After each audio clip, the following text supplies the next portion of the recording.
আপনারা অনেকে বলেন যে টপ সেটিং করতে গেলে গাছ মারা যাচ্ছে। আসলে গাছ মারা যায় কেন? টপ সেটিং করলে কিছু খাবার দিতে হয়। মাটিতে পোঁতা না গাছ নর্মালি বেড়ে ওঠে। এটা হচ্ছে আমরা জোর করে টবের সেটিং করি, তার পিছনে খাবার দিতে হয় কিছু। খাবার, জল টাইম টু টাইম এগুলো মেনটেন করলে গাছটা সতেজ এবং সবল হয়ে বেড়ে ওঠে। তো এই জায়গাটা সবচেয়ে ফলো করার বিষয় হচ্ছে কি, খাবারটা আমার কী দিতে হবে, এটা সবচেয়ে মেন প্রশ্ন। তো খাবারটা কী দিতে হবে তার জন্য আমি আজকে আপনাদের দেখাচ্ছি কি কি খাবার সাধারণত ফুল গাছে লাগে। আর একটা জিনিস বলি, যে ফুল গাছটা আমি সেটিং করছি সেটা হচ্ছে এটা এক ধরনের মিলি ফুল। আমরা সাধারণত জানি কি, মিলি ফুলে খুব বেশি খাবার দরকার হয় না যদিও। আর মিলি ফুল সাধারণত কাঁটাযুক্ত হয়, এটা কাঁটাবিহীন মানে কাঁটা ছাড়া, এটা নতুন একটা ভ্যারাইটি। তো এটার আমি সেটিং করছি টপে। তো কীভাবে করছি, কি কি খাবার দিচ্ছি মোটামুটি একটু দেখানোর চেষ্টা করছি আপনারা দেখুন এর সঙ্গে কী কী আমি মিশাচ্ছি।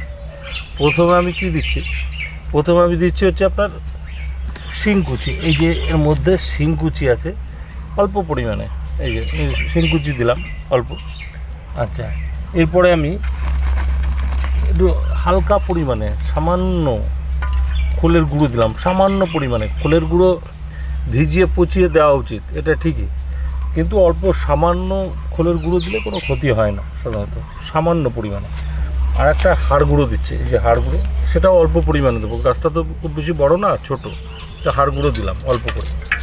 আচ্ছা, এরপরে কিছু আমি একটু বালির পরিমাণটা একটু বাড়াচ্ছি, এক মুঠো বালি দিয়ে দিলাম। মানে বালি দিলে কী হয়, মাটিটা আলগা থাকে, শিকড়টা চলাচল করতে সুবিধা হয়। আর একটা জিনিস বলি, এর মধ্যে একটু পটাশ দিয়ে দেবো।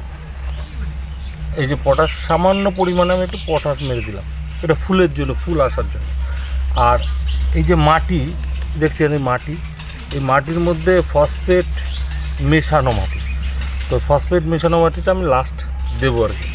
তো এই হচ্ছে আমার ফর্মুলা।